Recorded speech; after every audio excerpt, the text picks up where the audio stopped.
Adam Barlow being the up and coming journalist that he is, working at the Beeb. You think, being at the London Film Festival, you think he'd be living the life of luxury. I presumed he'd be in a bog standard Premier Inn, but lo and behold, he tells me, "Where are you, Adam?"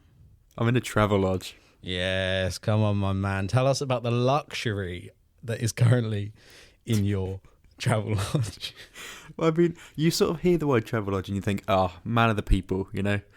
But this one is a family room, and there's only one of me. So I've got 4 cups, I've got a coffee machine, I've got a kettle, I've got a double bed, I've got 2 single beds in case I have any guests. Sounds like a fun weekend to me. Yes, it's not likely, but there is the option. There's an ironing board, an ironing table. There's, what else have I got here? An ensuite, of course, a hairdryer. Have I mentioned that already? And in each of the mugs was a 2-fingered Kit Kat.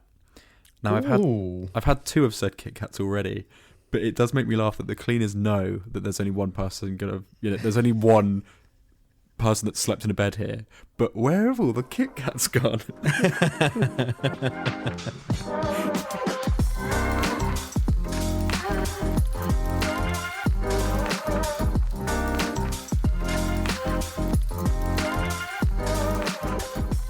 Hello and welcome to episode 84 of Moving On Up with your host, me, Alfie Walker.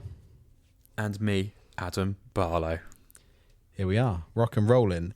This one is going to be an Adam-centric episode, aren't they all? I mean, star of the show.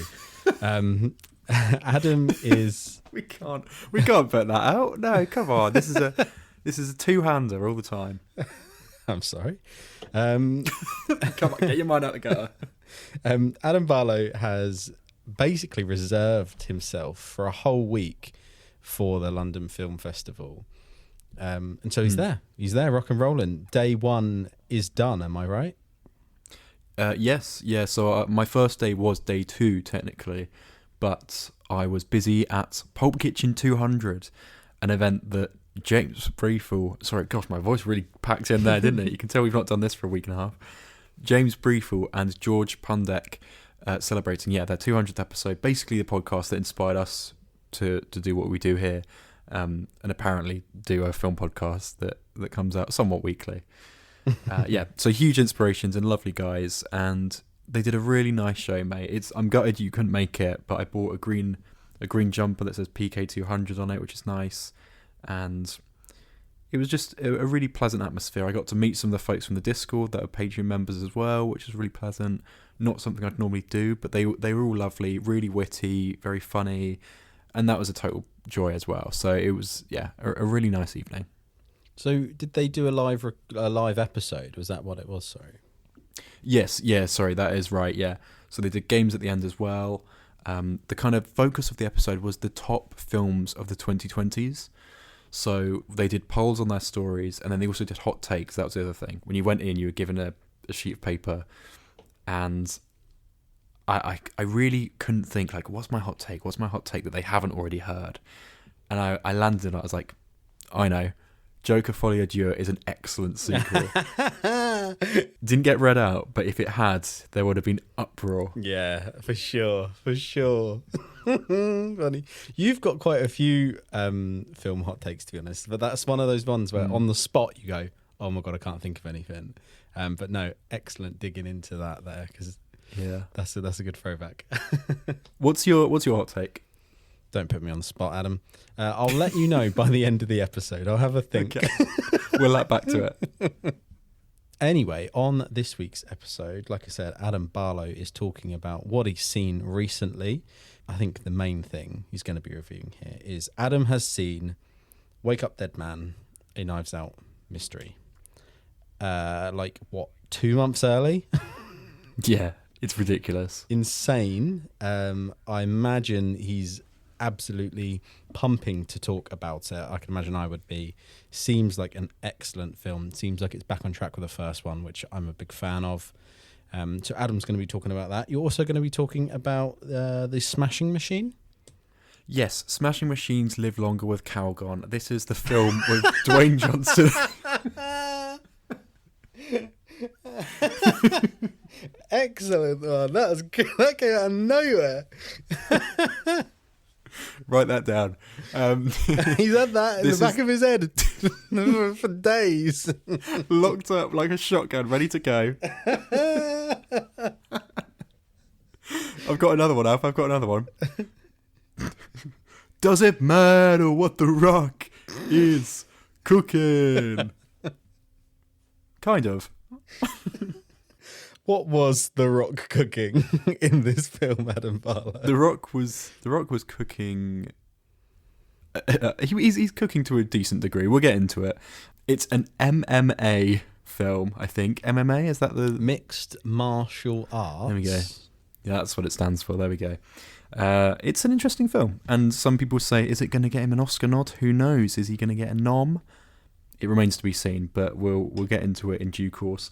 I also saw at the London Film Festival today a film called Fwends. Don't worry, I'm not getting tongue-tied again. It's called Fwends with a W instead of R-I-E. Again, another interesting film. I think the directorial debut of an Australian director, and all shot sort of guerrilla style in Melbourne. So with random, with the public all around, a cast of just 2 or 3 people. It's a sweet film. Again, I'll get into that later in the episode. And the final film I want to touch on as well briefly is A Big, Bold, Beautiful Journey. It kind of broke me. So again, look forward to that one. Of course, though, we're starting with Wake Up Dead Man, A Knives Out Mystery.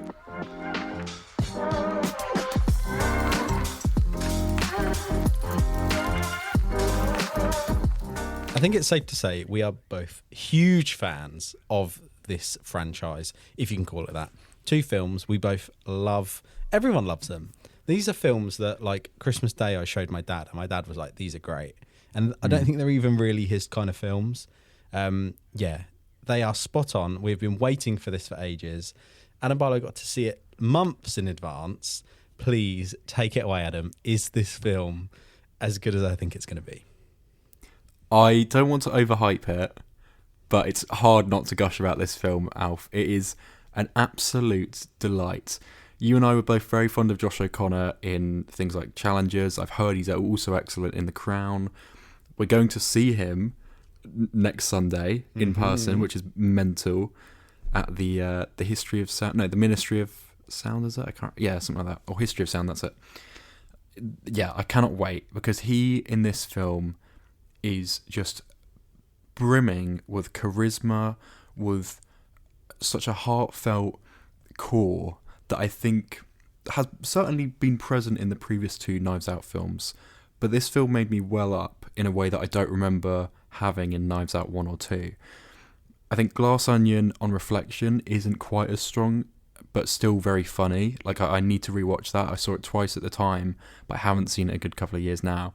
Knives Out, the first one, absolute classic. I think that really holds up as just a brilliant modern day, murder mystery from the genius that is Rian Johnson.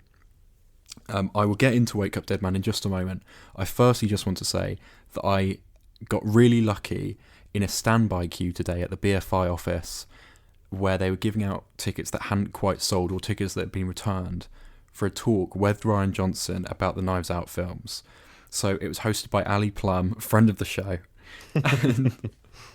And it was a really great insight into these films, because, God, what a franchise, what a trilogy, what an absolute triumph. The fact that these films are being made and they feel, as I said, so classic and yet also so fresh at the same time is really remarkable. I don't think there's anyone out there doing it like Rian Johnson is, and he just aces it. And this is, just so good. It's got all the great parts of the first 2 films, but in a new setting with a new host of characters that totally works. You fall in love with everyone from minute 1, and it's slightly different. And I think with this film, more so than the other 2 even, I know there's kind of gimmicks in the first one and the second one. In this film, it's sort of a blend of the 2, but I do feel it does a better job of being more honest with you throughout the film. not that I felt cheated by Glass Onion, but there are like shots that are just redone that are supposedly flashbacks. But I remember there's a few shots outside with Benoit sneaking around that like he wasn't there in the last scene. He wasn't. Yeah, absolutely. Yeah, it's just and then he's all of a sudden, yeah. There's nothing like that here. This all feels so neatly packaged and presented. Josh O'Connor in the centre, phenomenal, just absolutely brilliant. Benoit Blanc, Daniel Craig returning, of course, just as good as he ever was. I could honestly watch another 10, 15, 20 Benoit Blanc films. Give me the Knives Out cinematic universe. I don't care. I would happily watch, if I watch no other franchise for the rest of my life, let it be Knives Out, because I think Rian Johnson is so clearly having such a ball, and it became apparent in that Q&A that he did with Ali that he has such a huge affinity for this genre and the space that you have to work within it. Like, you can do a broad comedy, you can also do a gothic horror, which is what Wake Up Dead Man is. You can do a really autumnal, cozy, knotty sort of Cluedo-esque film like the first film, and it all works. But Wake Up Dead Man, I think it's hard to say. It's really difficult to pit these against each other, and I have only seen it like less than 12 hours ago, so it's difficult to say. But I do think, given that it's got that emotional, heartfelt core as well, it might be the best one. That's a corker, mate. Corker of a review. It is the kind of films that I hope Daniel Craig just ages into. He's already getting on, isn't he? What is he, 55, 50, something like that. He's clearly going to keep doing them, and it is going to be so cool because they're so popular. To just see him age into the role and become almost a parody of himself already in the film. I'm glad you enjoyed it. It sounds good. It's clearly got a different feel to it, which I think what it's all about. It would be too samey to have a whodunit be exactly the same film 3 times over. So the fact that it is a little bit different, and you've emphasised that it's got like an emotional core to it more than the second one, I can imagine. That sounds good. Yeah, there's some gothic horror aspects in there. There's a couple of good jump scares that really got everyone as well in the festival hall.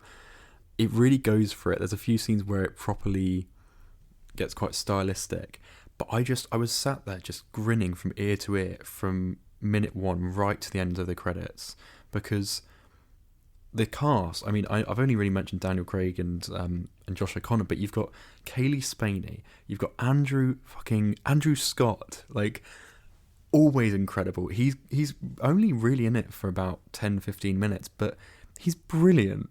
It's just, I mean, Jeremy Renner also having a load of fun here, Mila Kunis, Thomas Hayden Church, Glenn Close, Josh Brolin, Daryl McCormack, Kerry Washington. I mean, you couldn't think of a better cast. I don't know what actor they haven't touched yet. Maybe get Nicolas Cage in the next one. I don't know, but it's just mad. The score's excellent. The stuff that they do with lighting in the church setting is also really effective. It almost feels like it's a little bit cheeky how on the nose they are with the lighting at points, because there's moments where a character will feel enlightened by a revelation, and then the light will come through the stained glass window, and you're a bit like, I see what you're doing there. That's good. That's good. I love it. But you just sit down and you're like, every part of this film is so well thought out and so expertly delivered with love and attention to detail that you just can't help but adore it, and I cannot wait to watch it again. Something that I do want to ask quickly is, does it feel Netflixy? Because that first one obviously wasn't. The second one, I think, has a slight cheapness to it, which I think, albeit maybe potentially a COVID leftover kind of thing, it feels a little cheaper in my opinion. And we've obviously just gotten the Thursday Murder Club, which has that similar whodunit vibe, and I felt that felt so cheap. Does this have a proper cinematic feel to it? I would say so, yes. I know what you mean about Glass Onion. There were definitely some egregious CGI shots there. Yeah, I mean, we were actually a lot shown of green screen as well, right? Like, yeah, we were shown a clip of it in the Rian Johnson talk, and it's when Benoit Blanc is having a conversation with Edward Norton's character in the Glass Onion, and I forgot that, like, he's got a car on the top of his roof going around on a turntable, and it looks really like it's so obviously fake. I think there's maybe a couple of shots like that in this film with Andrew Scott's house. I'll say that, but no, I don't think Netflix have grabbed this one and sort of twisted it quite so much.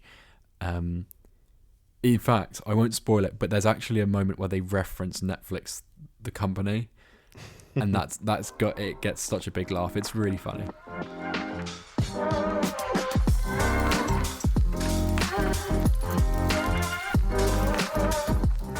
As Adam said in his intro, this is the Oscar contender, we could say. It seems it's getting a lot of talk. It's the new film by Benny Safdie, The Smashing Machine. It's getting a lot of talk. I've seen a load of praise, and I've also seen a load of hate. So, Adam Barlow, what was your opinion? Well, I'm going to stick it to the haters and be like, back off, guys. Benny Safdie knows what he's doing. He's one half of the Safdie brothers, of course. He also played a small role in Oppenheimer. Do you remember he's the guy that lathers up with sun cream and wears the goggles when the bomb goes off? Brilliant stuff. He's a great actor as well. He shows up in every other, in a few other films, like Are You There, God, It's Me, Margaret, I think. That was a couple of years ago now, I think. A very sweet coming-of-age film. And he was also good in that. I think he was the dad in it. But yeah, a brilliant actor, brilliant director. Has split off from his brother to... I mean, coincidentally, they've both gone off to do a sports drama, which is quite funny. So Benny's done The Smashing Machine, and Josh has gone off to do Marty Supreme with Timothée Chalamet. I didn't know that. Yeah, so Marty Supreme, by the way, one of my most anticipated films of the rest of the year, I've got to say, because early reviews for that from, I guess, it was the secret screening, wasn't it, at some American film festival, I'm pretty sure. And yeah, the buzz for that is off the charts, so I cannot wait for that. Timothée Chalamet, give him the Oscar, because he definitely deserves one. Anyway, The Smashing Machine with Dwayne Johnson, an actor you and I don't have. Yeah. Let's be straight up here, Adam. Let's not beat around the bush. Yeah. He is a little bit abrasive at times, I think. He works well in films like Jumanji, but I find when he shows up in things like Red One or Red Notice, or he's all right in Hobbs and Shaw. I'll give him the pass in that, but he is irritating at times because of his ego, I think, and because of his larger than life sort of aura, I guess. He plays the same character in every film, right? And I think this is going to be testament to how you review this. Is he playing the same character? Because in every other film, he really does. And I'm presuming where you're going with this is that he actually does a decent performance. Yeah, you're right. You've read my subtext well. I think, yeah, he's still playing a fighter, so it's not really the transformative performance that everyone is giving him credit for. I still am watching it and I'm like, it's Dwayne Johnson in a ring fighting people, you know what I mean? Like, that's what he did. That's what he did for ages. But you know what? He cries a bit in this film, which I thought was... I'm kind of surprised that Dwayne Johnson was like, yeah, I'll cry in a film, yeah. He doesn't strike me as the sort of guy who would have that in his claws, you know, that'd be like, I'm going to be a man that shows weakness. But no, fair play to him. He actually plays a holistic character that is Mark Kerr, one of the sort of trailblazing early day MMA fighters in the UFC. And he really does give him depth. I think it works well. When he gets teary-eyed, I did tear up. It didn't wreck me or anything, but I was really actually surprised that after the first 5 minutes, when I got over the fact that that's Dwayne Johnson wearing a wig, I was actually properly rooting for him. I really cared about the character of Mark Kerr, and I cared about Dwayne Johnson giving it his all, because I really felt like it emanated through the screen, his self-belief and his sort of his nervousness, I guess, to push himself outside the comfort zone. And you know what? I give him the benefit of the doubt, and I will say this has salvaged him for me. After years of me not really caring about Dwayne Johnson movies unless it was Moana, I think this is a really decent film. It's solid, you know. Emily Blunt plays his wife in this film. She is a character called Dawn Staples. She is definitely the weakest part of the film. Not to Emily Blunt's discredit. She acts it perfectly fine. It's just wildly melodramatic in a way that is not at all foreshadowed or built up to. It's really weird. Like she just snaps at a certain point in this film where you're like, she had a point to her character at the start of the film, and then as it goes on, she gets more and more unhinged, and then they're like, oh, she just has mental health problems, and in a scene that lasts about 30 seconds, she gets carted off to like a mental institute, and that, like, you don't see her again, and you're like, that is really disrespectful, I would imagine, to the actual lady herself. It's annoying that Emily Blunt is reduced to such a small kind of two-dimensional role. And I also don't think it's a very helpful representation of mental health either, because it just felt really dated. Do you remember that film that Olivia Colman did with Sam Mendes about the theatre? Yeah. Oh, goodness, what was that called? Something Light. Yeah. Yeah. Did you see that, right? Yeah, I think you did. And that, do you remember, it was properly weird, and like she just went mental in that film, like really, really unhinged. Yeah, and it was sort of uncomfortable to watch, and it didn't feel like a very helpful 21st century representation of mental health. And I had the same reaction in this film that I haven't felt since The Empire of Light. That's what it was. Yeah, it's really bizarre, and I don't think it works at all. So yeah, unfortunately, a weak part there. I want to give a shout out to Ryan Bader, who I think is a UFC fighter himself in real life. He plays Mark Coleman, the kind of colleague, manager, trainer in some respects of Mark Kerr. They have great sort of masculine camaraderie in this. Thought that worked really well. He's got really kind eyes, so there's a few moments where he's got to really look out for Mark Kerr, who is, you know, failing to get over his addiction with painkillers and with like real self-doubt problems. I think their moments of great connection really work. They feel genuine. And that's all to say. I don't know really if it's enough to get Dwayne Johnson an Oscar nod. I would be surprised, frankly. I don't think this is quite enough, but it's certainly head and shoulders above anything else I've seen him do so far, and it's very promising. And you know what, as I said earlier, it's salvaged his representation for me. I did think he was a bit of a lost cause in these sort of B-movie action films, but no, he does a sound job here, and I'm proud of him. It's an interesting thing to say you don't think he's going to get the Oscar nom. That could be an interesting episode down the road, especially after the film festival. Giving a prediction on who we think those best actor and actresses are going to be. Is one of those things where potentially is he going to get a nom just for his industry, like recognition? One of those, it's time that he gets something. And it seems like it's a decent film to give him that leg up almost. It's that kind of film. But yeah, I must say, of the two Safdie brother films coming out, Mighty Supreme is the one that I'm looking forward to more. Yeah, no, I agree with you there. Would I be mad if he got an Oscar nod? No. Give him a nomination, sure, but not a win. Not at this stage. Not when Leo DiCaprio had to wait like 2 decades.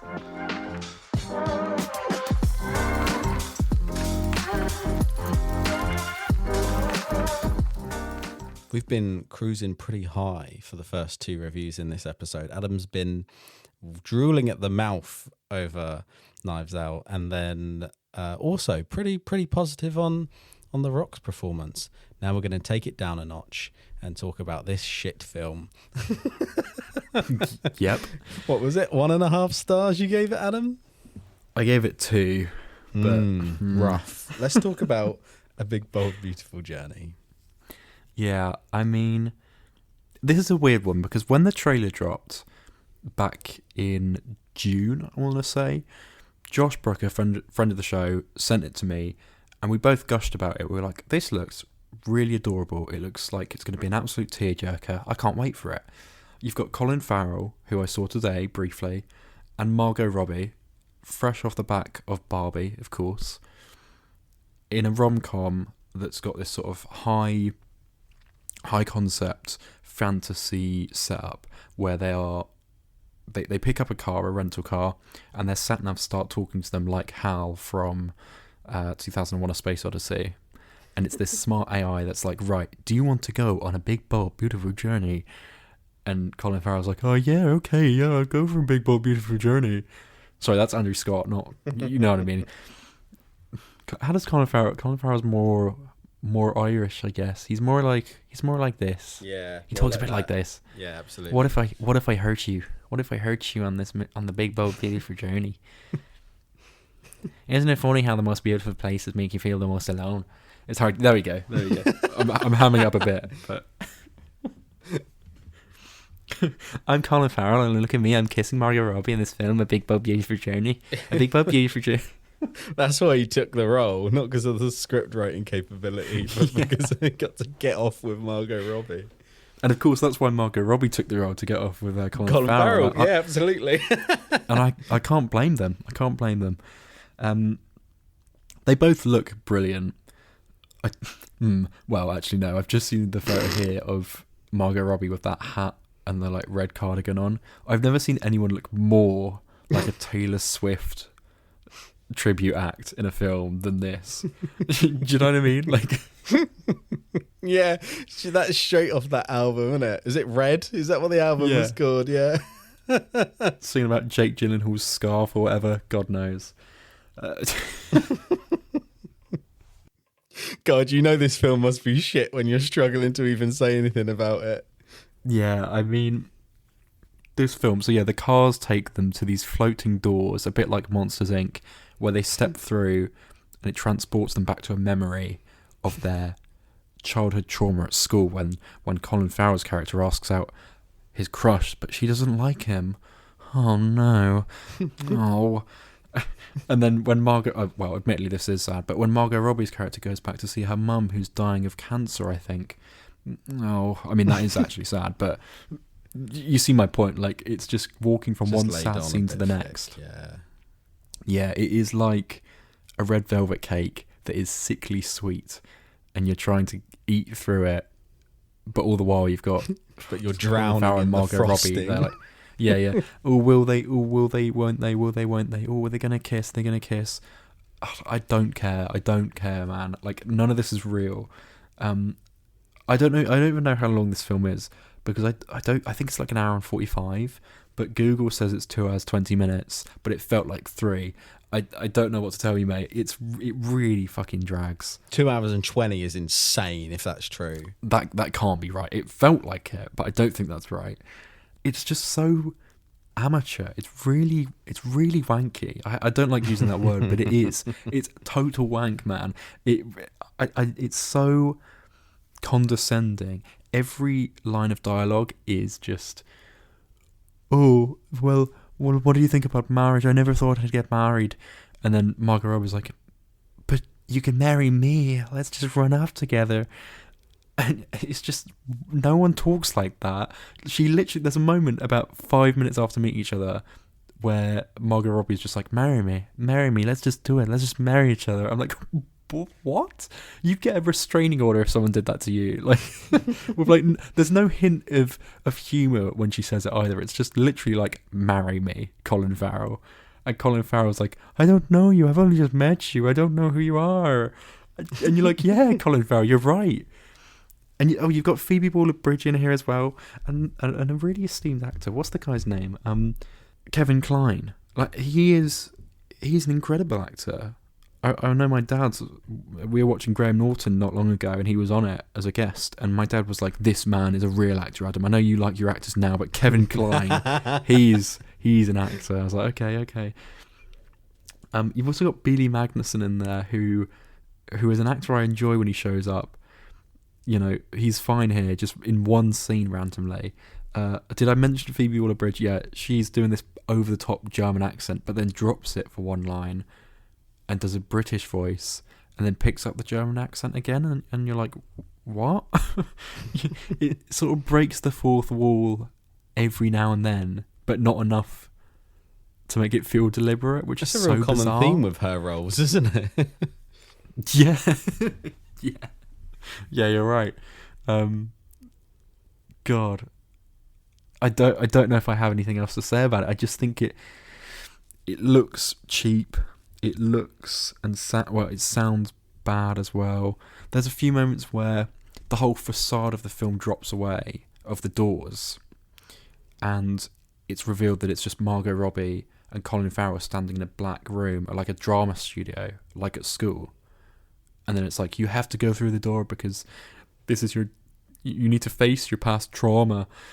And I'm like, yeah, but if you're not even going to commit to the actual concept of the film, like, what actually am I watching? When aren't they in the drama studio acting? Like, it's like the whole film is them acting, and it doesn't make any sense. It gets so carried away with itself, and it's just pretentious drivel. I couldn't stand it. Shit.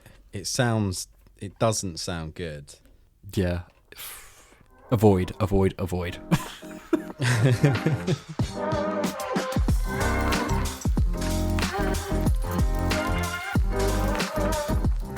And finally today, Adam Barlow's reviewing Fwends, the film that he caught today at the London Film Festival on day 2. Take it away, Adam Barlow. How was this? Fwends is the directorial debut of an Australian filmmaker. She's done a few short films previously. Her name is Sophie Somerville. That is a Hollywood name, if ever I heard one. Sophie Somerville. Although it would be Australian accent, so what's that? G'day, mate. I'm Sophie Somerville. Yeah. just offending all the members of the Commonwealth this this episode. Yes, it is a tight 90 minutes, which is always a delight. It's basically a doubleheader here from Emmanuel Matania and Melissa Gann, who was there in person. Melissa Gann was there with the director and with one of the producers. I think either Adrian Holmes or Brendan Donahue, one of the two. I'm not quite sure which one. But they all seemed very cheery. They came on, introduced the film at the start. It was my first time, this is a bit of an aside, it was my first time in the Prince Charles Cinema in Leicester Square, which of course is always doing fundraisers recently because it's at risk of being shut down. And it's a really nice building, very, very classic, quite sort of narrow corridors. You sort of descend down these steps and then you're in, the West End theatres are like really quite tight and cramped. It's like that, but a cinema. And instantly it was like a bit of a weird viewing experience. There's nothing against the cinema itself. I think I was just not quite used to it. The screening room is laid out in like a V shape. So you go in and the seats go down and then they start going up again towards the front, and then the screen is quite high up above you. So you, even like no matter where you're sat, you have to look up, like properly lean your head back, which was weird because your neck then really does quite ache. Which I don't think helped my viewing experience, I'll say that. Again, lovely cinema, I just wasn't used to it, probably on me. But it did mean that my neck got a bit cramped and I got a little bit restless in my seat. I'm just gonna preface the review with that.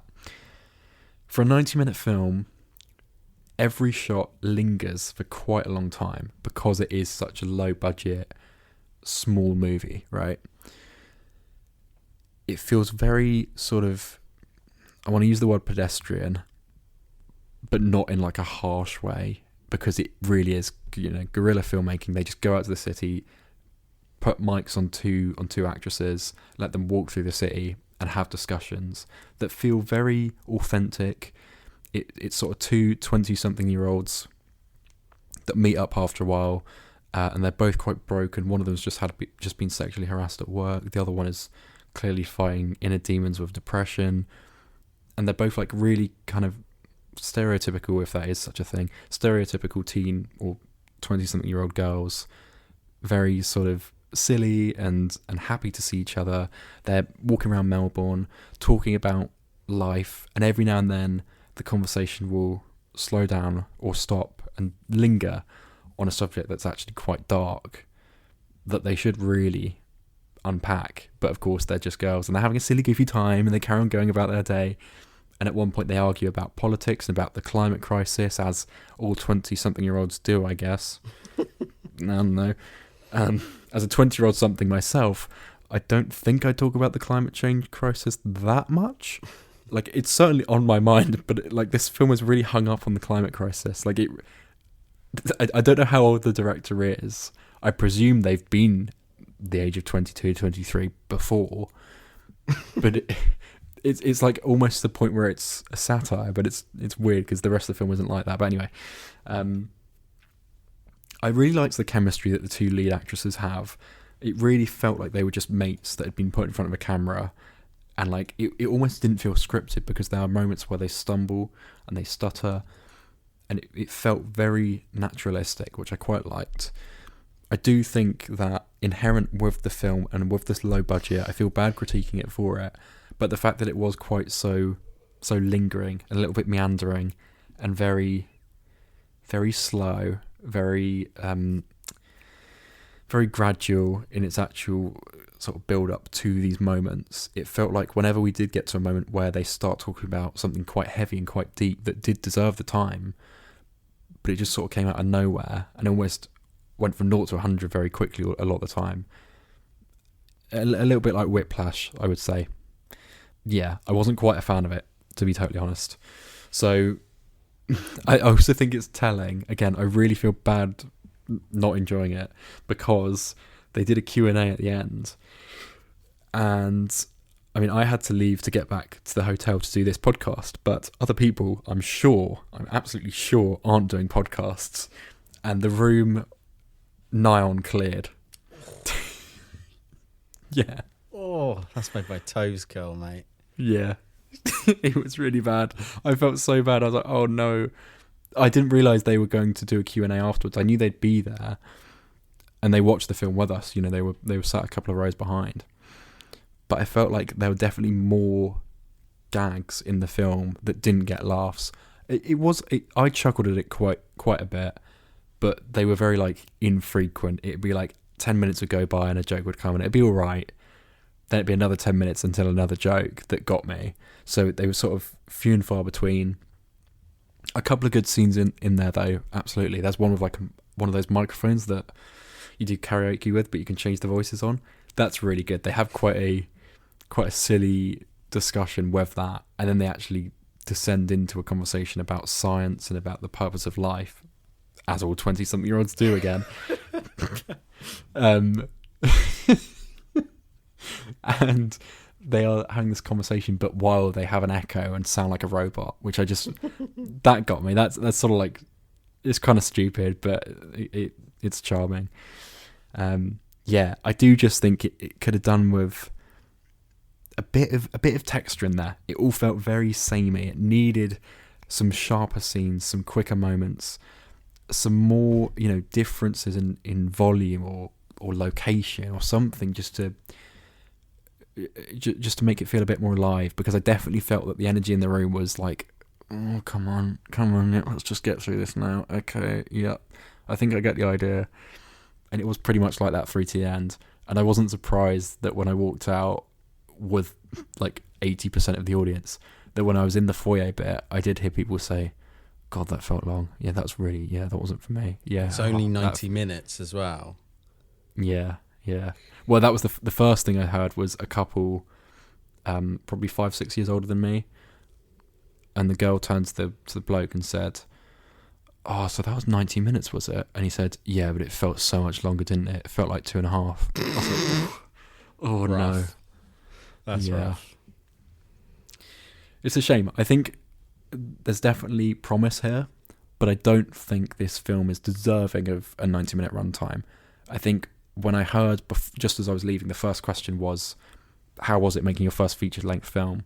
And she said, well, I'd done a few short films before about a similar topic. I'm like, let me stop you there. There we go. That'll be what this is. This is an overdrawn short film. If it was 10-15 minutes long, probably would have been really good. But at 90 minutes, it's asking a lot of the audience to stick with it.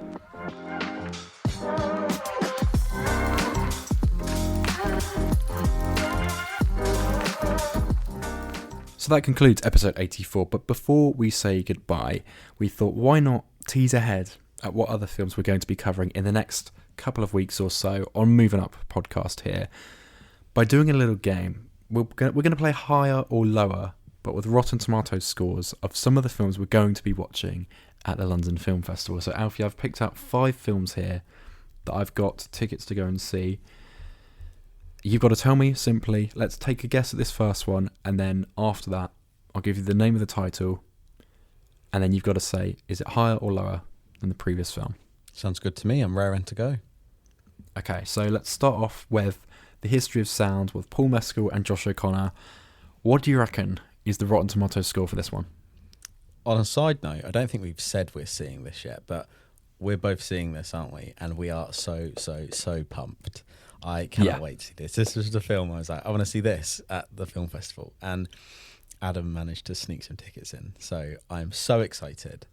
And for that reason, I'm going to say 80. Bit high, I know, but... I'm afraid not. It is sitting at 69% at the moment, which is maybe quite fitting for a gay romance. Who knows? Who knows? Who knows? Okay, the next one is Hamnet. Not Hamlet, Hamnet. Is that higher or lower than 69%? I'm going to go higher.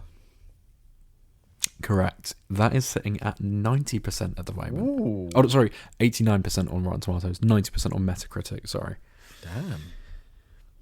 Next up, a film I'm seeing tomorrow at a press screening.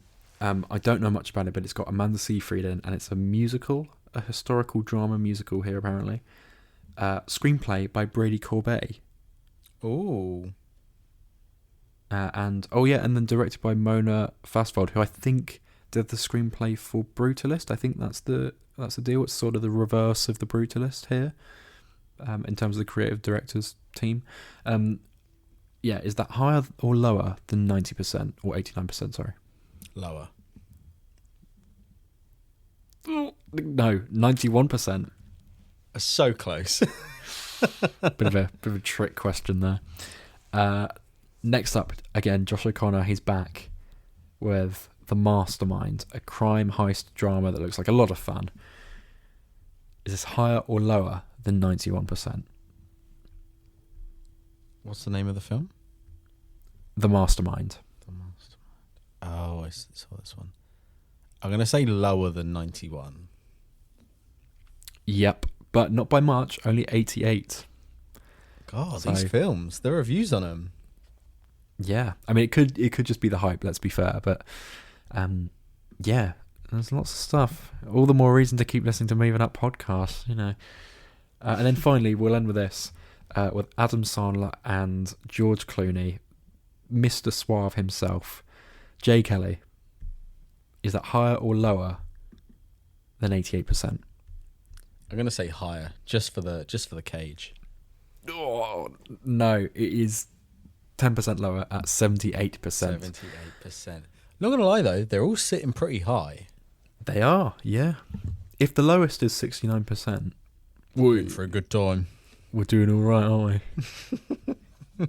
I don't know about you, Adam, but I think this episode is one for your resume, because I think you've delivered 4 reviews there which have gone from peaks to absolute gutter troughs, and you've really articulately conveyed those films, I think, in every way possible. Oh, thank you. Yes, you can look forward to that over the next week or two. Adam is seeing about 15 films, I believe, which is mental. I'm just seeing the 3 on the Saturday that I'm there. But it's fun. It should be a real good time to listen to Move On Up. We've obviously got... It's going to be coming out all over the shop, I think. We're not going to be doing reviews of every film. We're going to be doing things here and there, random reviews, smaller episodes, longer episodes. So, yeah, please do follow us on social media. Can you tell them what the social media handle is, Adam? Oh, go on then, yeah. It's at Moving On Up on both Instagram and TikTok. Just on that note, I was going to do an Instagram live today. I jumped on TikTok live for a little bit and I had about 3 people join. none of whom stayed for longer than about 10 seconds, which was nice. So I was like, oh, well, I'll go on Instagram. I know Instagram more, and there's probably more people that are more loyal on Instagram, maybe, I guess. And you can't do a live anymore unless you've got 1,000 followers, which I think is bloody ridiculous. God, looks like we're never doing a live then. Yeah, I guess not. God. Deary me. If you are heading to the London Film Festival or seeing any of these films that we're talking about, please get in touch and tell us what you think about them. It's hello@movieonup.com. Lovely stuff. Nicely done, Alfie. I can see your room there. It's looking lovely. Your little office room. I know House Chat has been an absolute ball ache, but I hope it's paying off. I mean, it looks like you're in Santa's Grotto, if you don't mind me saying. I do mind you saying. Thank you very much. Yeah, it's been good. The kitchen is done today. It went over by about 6 days, which has been absolute carnage. Jacob's had loads of stuff at work. I've had stuff at work. We've got visitors from the Czech Republic who are arriving in about 40 minutes. It's all going on. And then we're also off to... I mean, I can review this on the show. Sunday, we're off to see ABBA Voyage in London, the hologram thing. Yeah. And Monday night, we're seeing Katy Perry. And Tuesday night, we're seeing Katy Perry. So I'll bring those reviews for next week, shall I? Alf, do you ever feel like a plastic bag floating in the wind? Wanting to start again? No, but baby, you're a firework.